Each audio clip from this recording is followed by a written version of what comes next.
নমস্কার সকল দর্শক বন্ধুদেরকে স্বাগত জানাচ্ছি এই মুহূর্তের অনুষ্ঠান ডক্টর প্লাস সুস্থ সুন্দর জীবন। আর আজকে সৌন্দর্যতার কথা বলবো, কারণ এই সময়টাতে এই পর্বে কিন্তু আপনারা অনেক ক্ষেত্রে আপনাদের স্কিন রিলেটেড বিভিন্ন ধরনের প্রবলেম বা স্কিনের বিভিন্ন ট্রিটমেন্ট নিয়ে জেনেছেন, কিন্তু আমরা বোধহয় একটা বিষয়কে একটু নজর এড়িয়ে গিয়েছি, সেটাতে আজকে দৃষ্টি আকর্ষণ করি। সেটা হচ্ছে স্ক্যাল্প অ্যান্ড হেয়ার হেলথ।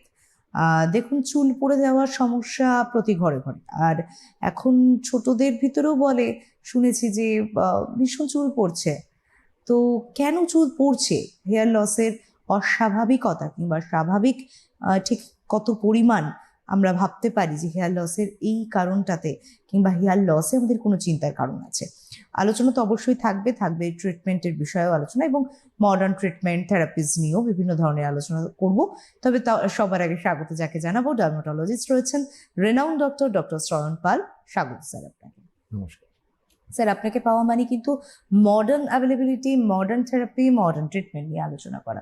তো যেটা শুরুতে আমরা হয়তো আলোচনা গতে বাথে একটা করে থাকি, সেটা হচ্ছে স্ক্যাল্প অ্যান্ড হেয়ার কেয়ার বলতে বা হেলথ, কিভাবে মানুষ ভালো থাকবে কিভাবে না। না, আজকে একদম ট্রিটমেন্ট থেকে শুরু করবো, কারণ হচ্ছে মানুষের ট্রিটমেন্ট করাতে আসা মানে প্রবলেম কিন্তু সেখান থেকে অকার করা। হেয়ার ফলের ট্রিটমেন্টের ব্যাপারে যখনই কেউ আমার কাছে আসেন, তাদের প্রথম প্রশ্ন থাকে, ডাক্তারবাবু কোন শ্যাম্পুটা বা কোন জিনিসটা ইউজ করলে আমার হেয়ার ফলটা তাড়াতাড়ি কমে যাবে।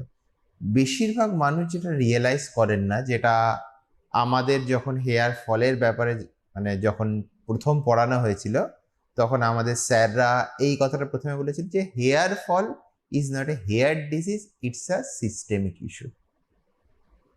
আর যে কোনো ধরনের হেয়ার ফল যখন কোনো একজন পেশেন্টের হচ্ছে, বেশিরভাগ সময় আমরা যে ভুল করি বা ভুল ধারণায় ভুগি, সেটা হচ্ছে সেটা একটা হেয়ারের সমস্যা। আমি স্ক্যাল্পের কিছু একটা করলে, অথবা যদি আমি চুলের জন্য একটা কিছু ব্যবহার করি, শ্যাম্পু ইউজ করি, একটা হেয়ার সিরাম ইউজ করি, তাতেই হয়তো আমার ঠিক হয়ে যাবে। বেশিরভাগ ক্ষেত্রে একটা বিশাল বড় জিনিস যেটা আমরা মানে ভুলে যাই হেয়ার ফলের ক্ষেত্রে, অনেক হেয়ার ফলের ক্ষেত্রেই, যেটা মানে 85 to 95% অফ দ্য হেয়ার ফলের পেশেন্টের ক্ষেত্রে যে কথাটা সত্যি, সেটা হচ্ছে তার কারণ হচ্ছে বিভিন্ন রকমের হরমোনাল ইস্যু, বিভিন্ন রকমের receptor related issue. Receptor hyper activity, হয়তো হরমোন লেভেলস নর্মাল আছে, কিন্তু রিসেপ্টার আছে, সেই রিসেপ্টারের যেহেতু অ্যাক্টিভিটি বেশি আছে, তাই জন্য সেই হরমোনের যে এফেক্টটা সেটা বেশি হচ্ছে।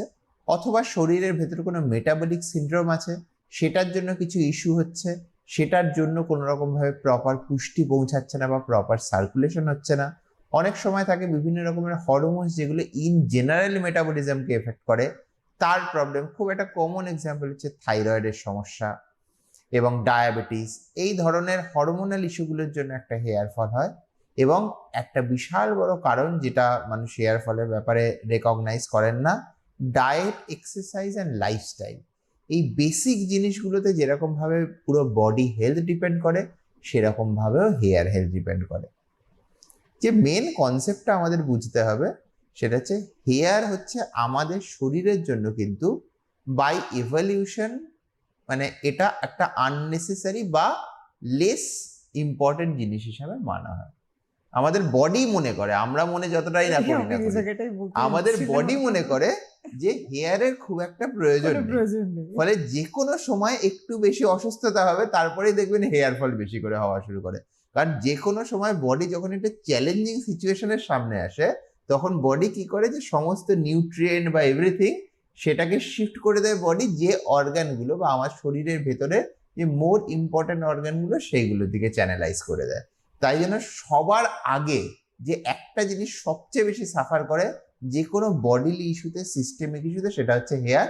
কারণ সেই মুহূর্তে যত হেয়ার গ্রোথ ফেজে ছিল, সমস্ত হেয়ার বা তার একটা বড় পার্সেন্টেজ হঠাৎ করে গ্রো করা বন্ধ করে যায় এবং লসের দিকে চলে যায়। একদম, মানে এক্সেসিভ হেয়ার ফল হলে মানে আমরা অ্যাকচুয়ালি কি, আমরা তো বুঝতে পারি না যে এটা এক্সেসিভ না এটা স্বাভাবিক হেয়ার ফল।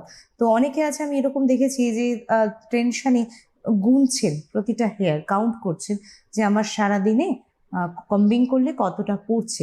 কিন্তু কিছু আছে কিন্তু দেখা যাচ্ছে যে হাওয়ায়ও ঝরে যাচ্ছে, সেক্ষেত্রেও একটা তারা চিন্তা করছেন, সেগুলো তো কাউন্ট করতে পারছে না, তাহলে ওখানে আরো 20-25টা ধরে নি।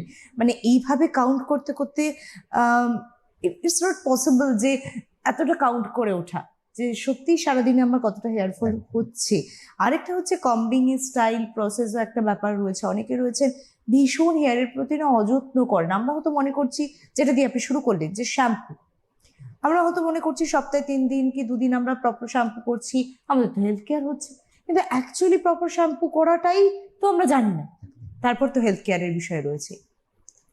শ্যাম্পুর ক্ষেত্রে আমরা সবসময় বলি যে আপনি যদি কোনো স্পেশালাইজড শ্যাম্পু ইউজ করছেন কোনো একটা আপনার স্পেশাল স্কাল্প বা হেয়ারের ইস্যুর জন্য, মানে আপনার মনে হচ্ছে আপনার ফ্রিজিনেস বেশি হচ্ছে, সেটার জন্য আপনি স্পেশালাইজ একটা অ্যান্টি ফ্রিজ শ্যাম্পু ইউজ করছেন, অথবা আপনার মনে হচ্ছে আপনার ড্যান্ড্রাফ বেশি হচ্ছে, সেখানে specialise anti dandruff shampoo use করছেন, এবং সেটা করেও আপনার মনে হচ্ছে আপনি স্যাটিসফ্যাকশন পাচ্ছেন না এবং আপনি একটার পর একটা চেঞ্জ করে যাচ্ছেন, সেই জায়গাতেই আমাদের মানে যেটা আমরা বলি যে প্রবাবলি আপনার রিয়েলাইজ করা উচিত যে ওভার দ্য কাউন্টার প্রোডাক্টসে আপনার ঠিক হওয়ার লাইকলিহুড অনেক কম, যদি না আপনি প্রপার ডায়াগনোসিস এবং ট্রিটমেন্টের থ্রু দিয়ে যান।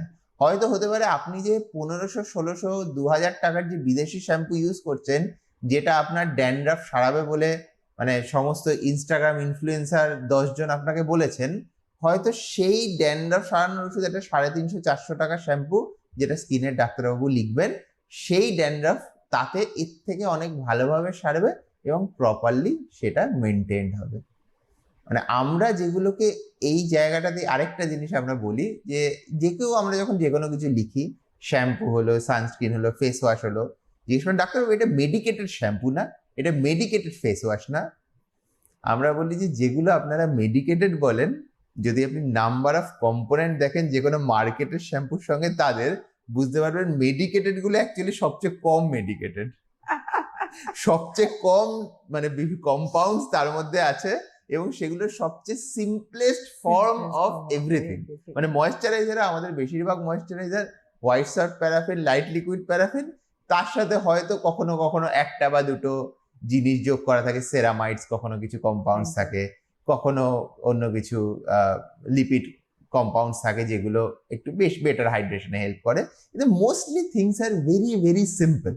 না অ্যাকচুয়ালি এখানে আমার খুব মজা লাগে স্যারের সাথে অনুষ্ঠান করতে এবং ডক্টর প্লাসের এই অনুষ্ঠান করতে, কারণ হচ্ছে আমার মনে হয় যে এই মিথগুলো একসময় আমার ভিতরেও ছিল, আর এটা এখন দর্শক বন্ধুদের ভিতরে আমরা যে পৌঁছে যেতে পারছি আলোচনার এই মাধ্যম দিয়ে, তো এটা একটা বিরাট বড় অপরচুনিটি আমার মনে হয় সঠিকটা জানার। কারণ এই জানার তালেগুলি মিলিয়ে আর আজকের সময় সোশ্যাল মিডিয়া বলুন না, ছোট করছি না, হেও করছি না, কোথাও দেখুন একটা বিরাট পজিটিভ দিক রয়েছে সোশ্যাল মিডিয়ার যুগে। আমরা অনেক বিষয় সম্পর্কে অনেক বেশি সচেতন হতে পারছি, কিন্তু সমস্যা এখানে একটাই যে কোনটা ঠিক আর কোনটা ভুল। তাই আমি কিন্তু বলি যে কোনো প্রবলেমে না নিজেরা যদি না করে, যদি একজন প্রপার যিনি ডায়াগনোসিস করবেন, যিনি এই বিষয়ে পড়াশোনা করেছেন, বিশেষ অভিজ্ঞ একজন মানুষ, তার কাছে গিয়ে যদি আমি একবার চেক আপটা করে নিয়ে আসতে পারি, পরবর্তী আপনি ডিসাইড করবেন। আর যেখানে গুগল বাবা তো রয়েছেই, প্রত্যেকটা মেডিসিনের পরবর্তী এফেক্ট কি রয়েছে এরকম জানতে গেলে অ্যাকচুয়ালি আমরা কোনো মেডিসিনই নিতে পারবো না, কারণ সবকিছুরই একটা দিক ভালো খারাপের একটা জায়গা থাকে, কিন্তু এই খারাপটা জানবেন আপনার শরীরের জন্য ওটা ভালো, ওটা ওই মুহূর্তের ওটা জরুরি একটা সিস্টেম রয়েছে, যেটা কিন্তু আপনাকে সেই পরিষেবাটা সে দিয়ে থাকবে। সুতরাং এই জায়গা থেকে দাঁড়িয়ে আমি ট্রিটমেন্টটা নিয়ে শুরু করেছিলাম, আমি শুরু করিনি এ জায়গা থেকে অটো ইমিউনি ডিজিজ কি, অটো ইমিউনি হেয়ার লস কি, টাক পোকার একটা প্রচলন রয়েছে সেটাই বা কি, মাঝখান থেকে খাবলা খাবলা যেন চুল নেই, ঠিক আছে, তো সেটাকে অনেকে টাক পোকা বলে থাকেন। সত্যি কি টাকে পোকা হয়? তো এটা একটু জানবো স্যার। অ্যাকচুয়ালি টাক পোকা যে রোগটাকে বলা হয় সেটা অ্যালোপেশিয়া এরিয়াটা, এই জায়গাটাতে আসার আগে আমাদের মোস্টলি বুঝতে হবে আমাদের হেয়ার লস খুব মানে মোটাভাবে বললে দু ধরনের হতে পারে। একটা হচ্ছে যে আমরা বলি স্কারিং, একটা হচ্ছে নন স্কারিং।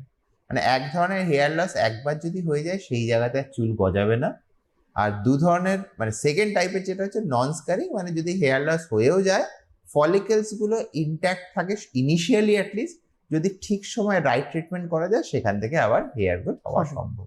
এবার এই দুটো ডিভিশনের মধ্যেই দু রকমের আবার থাকে, একটা হচ্ছে অটো ইমিউন বা ইমিউন রিলেটেড অথবা ইনফেকশন রিলেটেড, আর একটা থাকে হচ্ছে যে অন্যান্য ফিজিক্যাল ফ্যাক্টর এবং হরমোনাল বিভিন্ন কারণ রিলেটেড। এবার টাক পোকা আসে হচ্ছে নন স্কারিং অটো ইমিউন একটা অ্যালোপেশিয়া।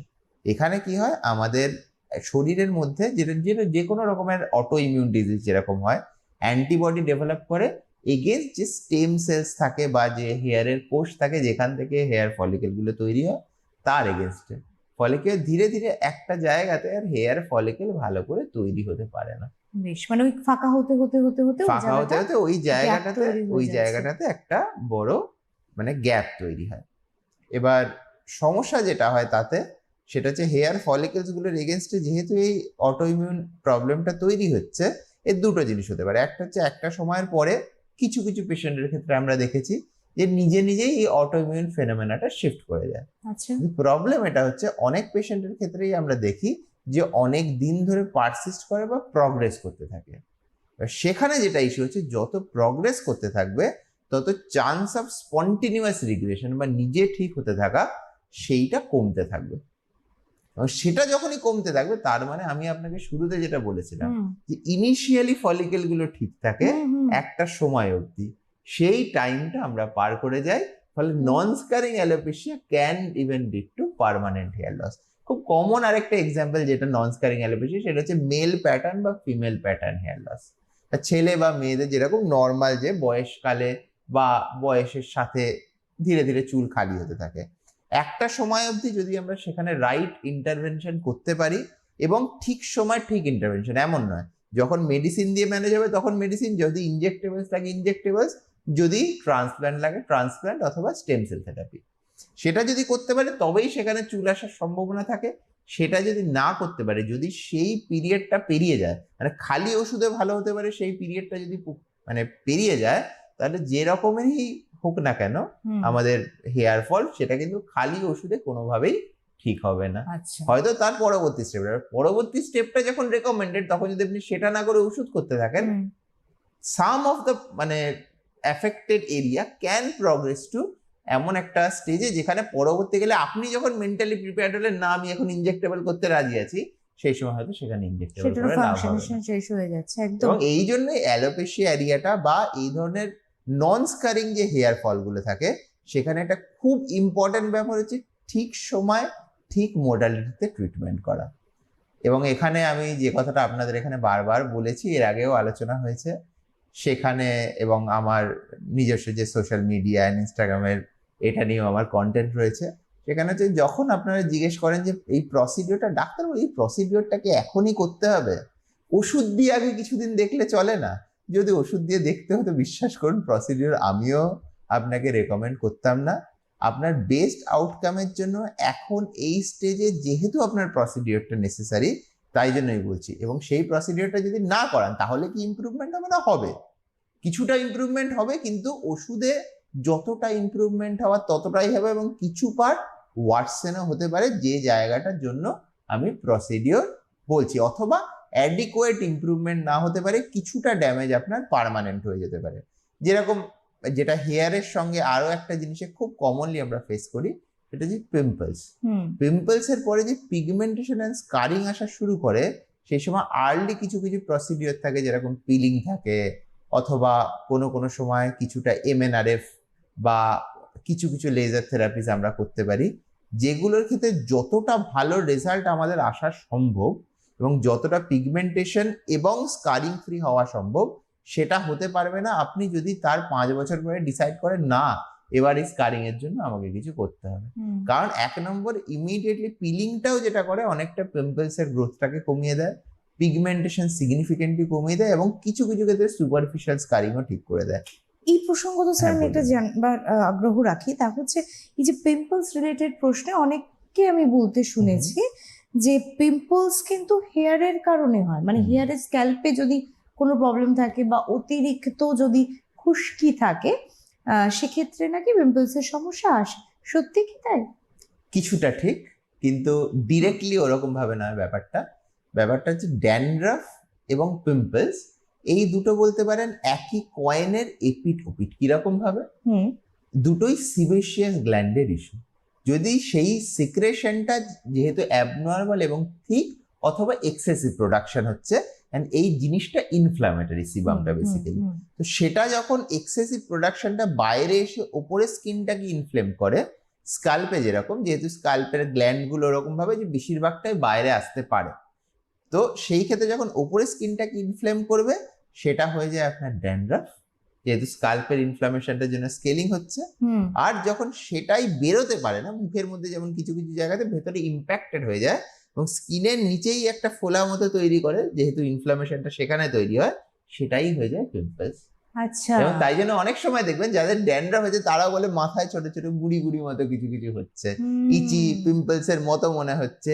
সেটা অ্যাকচুয়ালি কারণ দুটোই যেহেতু একই স্পেকট্রাম থেকে আসছে, কোনো কারণে কিছু অতিরিক্ত যাদের এই ইস্যুটা থাকবে সেই সময় তাদের এই ইম্প্যাকশনটার জন্য হতে পারে। এবং আরো একটা কারণ যেটা বেসিক্যালি ডায়েটস এবং হরমোনাল ইস্যুর জন্যই ইউজুয়ালি অতিরিক্ত ড্যান্ড্রাফ বা পিম্পলস হয়।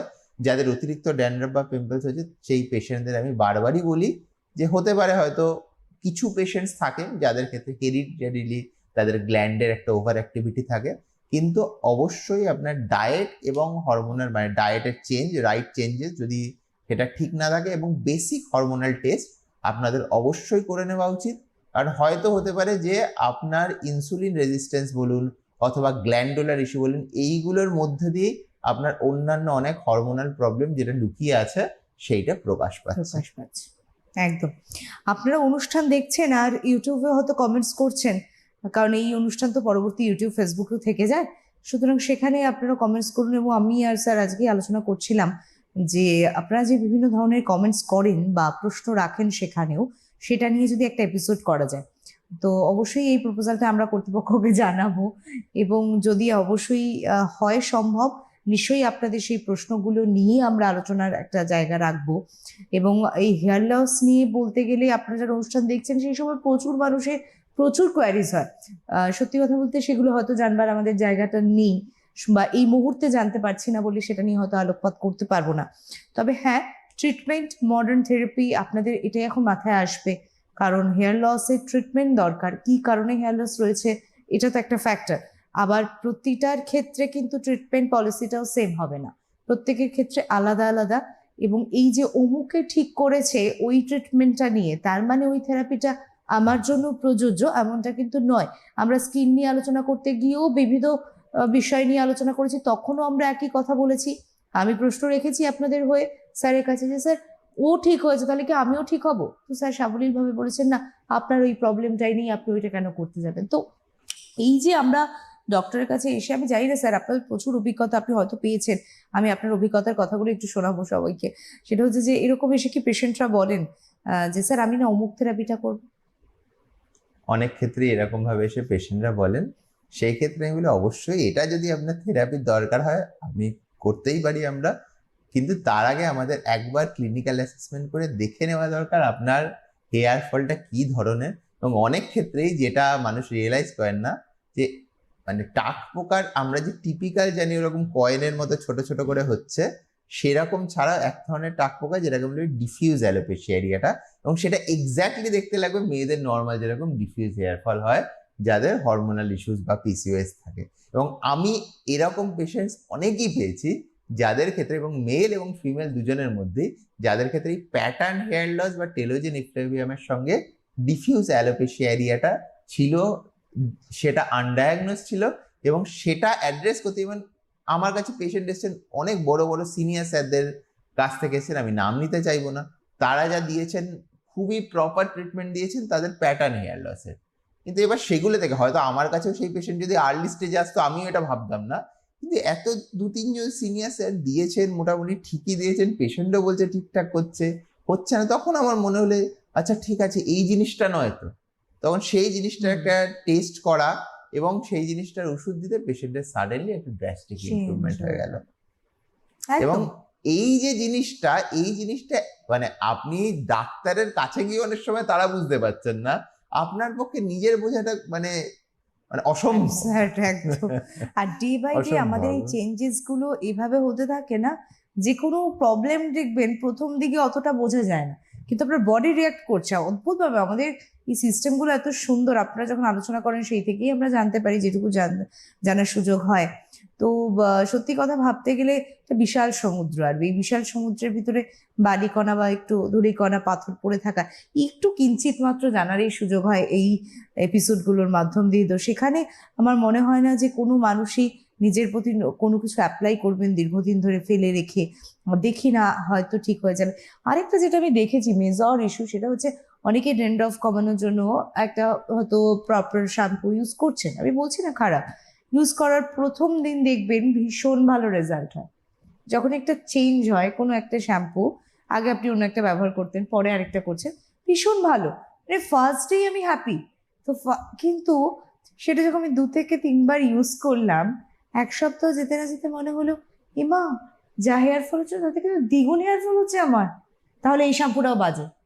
এরকম যে কত আমরা না ওয়েস্ট অফ মানির কথা বলি স্যার, ডাক্তারদের কাছে এলে ট্রিটমেন্ট করাতে গেলে তখন আমাদের মনে হয় যে মনিটারি দিকটা স্টেবল তো, কিন্তু এটার হিসাবটা করে দেখি না স্যার, যে এভাবে কত অর্থ ব্যয় করেছি, নষ্ট করেছি, অপচয় হয়েছে। আমি এ ব্যাপারে আমার একটা ছোট্ট আমারই একজন পেশেন্টের স্টেটমেন্ট দিতে চাইবো, যে তিনি তার স্কিন এবং হেয়ারের ব্যাপারে তিনি মনে করতেন যে তিনি মোটামুটি মানে ডিসেন্ট একটা তার আইডিয়া আছে, এবং তিনি একটা সময় বিভিন্ন রকমের আজকাল এসে কোরিয়ান প্রোডাক্ট ওই বিভিন্ন ইনস্টাগ্রামের থেকে দেখা এই স্পেসিফিক ব্র্যান্ডের এই প্রোডাক্ট এরকম করতেন, এবং এক একটা প্রোডাক্টের দাম ছিল 2,000, 2,500, 3,000, এরকম করে তার স্কিন এবং হেয়ার কেয়ারে প্রতি মাসে 8, 9, 10,000 টাকার প্রায় প্রোডাক্ট যেত, এবং সেটা করেও উনি ঠিক স্যাটিসফাইড ছিলেন না। এবং এখন সেই পেশেন্ট আমার একটা ইনিশিয়াল ফেজ অফ 1 বছর মতো গেছে টোটাল থেরাপিস অ্যান্ড অল। এখন তার সারা মাসের থেরাপি কস্ট মেনটেনেন্স যেটা চলছে 1,500 মাত্র। মাত্র। এবং ইনিশিয়ালি একটা ফেজে ডেফিনেটলি কিছু পিলিং হয়েছে ফেসের জন্য, স্ক্যাল্পের জন্য, বেসিক্যালি ওষুধ চেঞ্জ করে এবং একটু সাপ্লিমেন্টেশনে বেসিক্যালি স্ক্যাল্পের জন্য জাস্ট রাইট প্রোডাক্ট চেঞ্জ হয়েছে, আর কিচ্ছু না। এবং একটা রাইট হেয়ার লেংথ সিরাম, যেটা কিছু কিছু পেশেন্টের ক্ষেত্রে দরকার হয়, যাদের ক্ষেত্রে ফ্রিজিনেস বেশি হয়, অথবা যাদের ক্ষেত্রে কার্লি হেয়ার যাদের আছে তাদের কিছুটা এক্সট্রা কেয়ার লাগে, টাইপ অফ শ্যাম্পুটা একটুখানি চেঞ্জ করে, একটা হয়তো সাপ্লিমেন্ট। এবং ফেসের জন্য অবশ্য কিছু পিলিং অ্যান্ড অল লেগেছে, সবকিছু মিলে দেখুন the total cumulative skin and hair care cost including all supplement everything 1,500-এরও একটু বোধহয় কম, যেখানে একসময় সেই মানুষটা 10,000 টাকা খরচা করেও প্রতি মাসে হ্যাপি ছিলেন না। এবার সেটাকে আপনি 1 বছর, 2 বছর, 3 বছর, 5 বছরের স্কেলে ফেলুন, কত লাখ লাখ টাকা নষ্ট হয়েছে। একদম সত্যি তাই, মানে কষ্ট করে যে কোনো মানুষই তো ভীষণ কষ্ট করেই জায়গাটা অ্যাচিভ করেন। এবং আমার কাছে একটাই বক্তব্য, যে কোনো ছোটখাটো সমস্যায় না আপনারা কিন্তু তৎক্ষণাৎ যোগাযোগ করতে পারেন। তার জন্য স্ক্রিনে হেল্পলাইন নাম্বার দেওয়া রয়েছে, ডক্টর প্লাস, সেখানে এসে আপনি স্যারকে দেখাতে পারেন। স্যার ডক্টর প্লাসে অবশ্যই অ্যাভেলেবল থাকেন, বাট বাই অ্যাপয়েন্টমেন্ট, এটা একটু মাথায় রাখতে হবে, কারণ প্রত্যেক ডক্টরই কর্মব্যস্ততার ভিতরে থাকেন। সুতরাং অ্যাপয়েন্টমেন্ট ছাড়া দুম করে চলে এলে কিন্তু দেখানো সম্ভব হবে না দিনের দিন যদি আপনি চলে আসেন। আরেকটা হচ্ছে থেরাপি, সেটা হচ্ছে মডার্ন ট্রিটমেন্ট বা থেরাপি নিয়ে আমরা শুরুর দিকে আলোচনা শুরু করেছিলাম। এখন যেটা বেশি করে গুরুত্ব দেবো, হাতে আমাদের 5 মিনিটের মতো রয়েছে, তো এখানে যেটা আলোচনা করবো সেটা হচ্ছে ডক্টর প্লাসে এলে তারা আর 5 জায়গা থেকে আলাদা যে ট্রিটমেন্টটা পাচ্ছেন, বা থেরাপির যে মডার্নিটিসটা অনেক অনেক ডেভেলপ করেছে, এটা আমরা একটুখানি বরং মানুষের কাছে পৌঁছে। আজকে ডক্টর প্লাসে এলে যেটা আপনারা অ্যাবসলিউটলি পাবেন, এবং খালি ডক্টর প্লাস বলে নয়, যেখানে একজন মডার্ন ডার্মাটোলজিস্ট আছেন, যিনি যে কোনো লেটেস্ট যে ট্রিটমেন্ট মোডালিটিসগুলো আছে সেইগুলোর ব্যাপারে অ্যাওয়্যার এবং সেগুলো প্র্যাকটিস করছেন। সেই ক্ষেত্রে যেটা পাওয়া যাবে সেটা হচ্ছে যে লেটেস্ট আমাদের ইন্ডিয়াতে যা যা লঞ্চ করেছে, যেরকম হেয়ার ট্রান্সপ্ল্যান্টের জায়গায় ধীরে ধীরে জায়গা করে নিচ্ছে স্টেম সেল থেরাপিস, এবং ওই হেয়ার সিরামের মধ্যে স্টেম সেল দেওয়া বা শ্যাম্পুতে স্টেম সেল দেওয়া, প্লিজ সেগুলো সেম জিনিস নয়, তার উপর ভরসা করবেন না। বেশিরভাগ ক্ষেত্রেই কোনো কাজ হয় না, অ্যাটলিস্ট স্টেম সেলের জন্য তো অ্যাডিশনাল কোনো কাজ হয়ই না, অন্যান্য কম্পোনেন্টের জন্য হলেও হতে পারে। Stem cell therapy is a completely different thing. যাই হোক, সেই জিনিসগুলোর জন্য হয়। অথবা হেয়ার লসের ক্ষেত্রে যেরকম মডার্ন থেরাপিস, যেরকম scalp botox, again hair botox নয়, আর hair botox basically hair keratin ট্রিটমেন্টেরই একটা ভ্যারিয়েশন।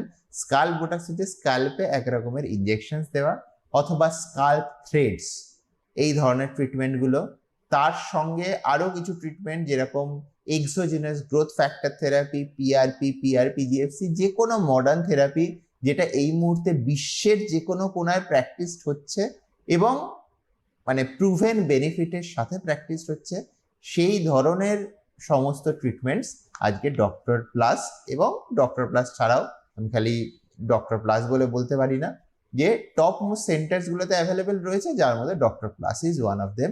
এবং সেই ট্রিটমেন্টগুলোতে আপনারা মানে সেই ট্রিটমেন্টগুলো অনেক জায়গাতে প্র্যাকটিসটি হয় না, তার কারণ অনেক জায়গাতেই মানে অ্যাস্থেটিক্সটা ইজ হ্যান্ডেল বাই সামওয়ান যে এতটা মডার্ন ডার্মাটোলজি এবং মডার্ন মেডিসিনের ব্যাপারে অতটা অ্যাওয়্যার থাকেন না।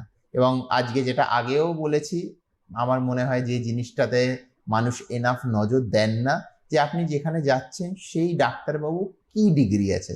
খালি এমবিবিএস আছে না, সাথে এমডি ডার্মাটোলজিও আছে, তিনি কোথাও বিডিএস বা এমডিএস করে তার সঙ্গে অ্যাস্থেটিক ডার্মাটোলজির প্র্যাকটিস করছেন না। তো আপনাদের একটা সিম্পল জিনিস বুঝতে হবে যে অ্যাস্থেটিক্স কিন্তু নর্মাল স্কিন বা নর্মাল হেয়ারের ইমপ্রুভমেন্ট। সেটা ইমপ্রুভ করার জন্য আপনার স্কিন এবং হেয়ারের ব্যাপারে একটা খুব ইনডেপথ নলেজের দরকার। সেটা যদি না থাকে তাহলে আপনি সেই নর্মাল স্কিন বা হেয়ারের ইমপ্রুভমেন্ট করতে পারবেন, সেটা 1 নম্বর কথা। 2 নম্বর, অনেক প্রবলেমকে ইনফ্যাক্ট 70-75% অফ দ্য পেশেন্ট যারা আমার কাছে অ্যাস্থেটিক জিনিসের জন্য নিয়ে আসেন, এবং আমি বলবো যে কিছু কিছু ক্ষেত্রে কিছু কিছু ক্লিনিকে আপ টু 90% পেশেন্ট যারা আমার কাছে অ্যাস্থেটিক্স এর কোনো ইস্যু নিয়ে আসেন, যে আমার ফেসের এই অ্যাস্থেটিক ইস্যু হচ্ছে, গ্লো নেই, ইত্যাদি ইত্যাদি, বেশিরভাগ পেশেন্টের সেই কারণটার পেছনে কোনো একটা ডার্মাটোলজিক্যাল ইস্যু থাকে, কোনো একটা সিস্টেমিক ইস্যু থাকে, যে জিনিসটা একজন ডার্মাটোলজিস্টের প্রেজেন্স ছাড়া একটা কমপ্লিট ট্রিটমেন্ট করা পসিবলই নয়। একদম। এবং এর ভিত্তিস্বরূপ দেখুন, আপনারা কিন্তু বিভিন্ন ধরনের টেস্ট দিচ্ছেন, বিভিন্ন ধরনের পরীক্ষা নিরীক্ষার মাধ্যম দিয়ে কেন হচ্ছে তার রুট কজটা খুঁজছেন, এবং শুধুমাত্র আপার একটা লেয়ার থেকে ট্রিটমেন্ট করার নয়, এটা বুঝতে হবে। আর রুট থেকে ট্রিটমেন্ট করা হচ্ছে বলেই কিন্তু আপনি সেই ফ্রুটফুল রেজাল্টটা দেখতে পাচ্ছেন। আর যখনই দেখবেন সেটা ধামাচাপা দিয়ে উপরে স্কিনের যে বিভিন্ন লেয়ারের ওপর বিভিন্ন কিছু আমরা চাপিয়ে দিচ্ছি, প্রলেপ, সেক্ষেত্রে কিন্তু সেই ফলটা বা সেই ফ্রুটফুল রেজাল্ট কিন্তু আমরা দেখতে পাই না। তখন দোষ হয়ে যায় ডাক্তারের। অ্যাকচুয়ালি কি আমরা সঠিকটাই জানি না।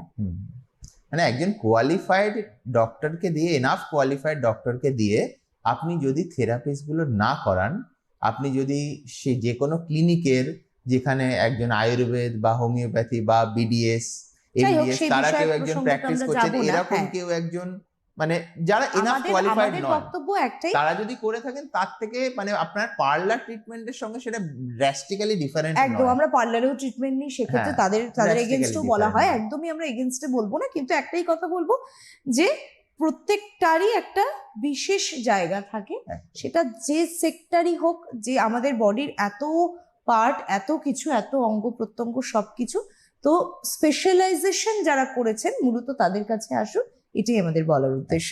আজ আর হাতে সময় নেই, আরেকটা পর্ব নতুন কোনো আলোচনা নিয়ে অবশ্যই দেখা হচ্ছে। খুব ভালো থাকুন, সুস্থ থাকুন, সুন্দর থাকুন। অনেক ধন্যবাদ স্যার আপনাকে। নমস্কার। ধন্যবাদ আপনাদেরকে। নমস্কার।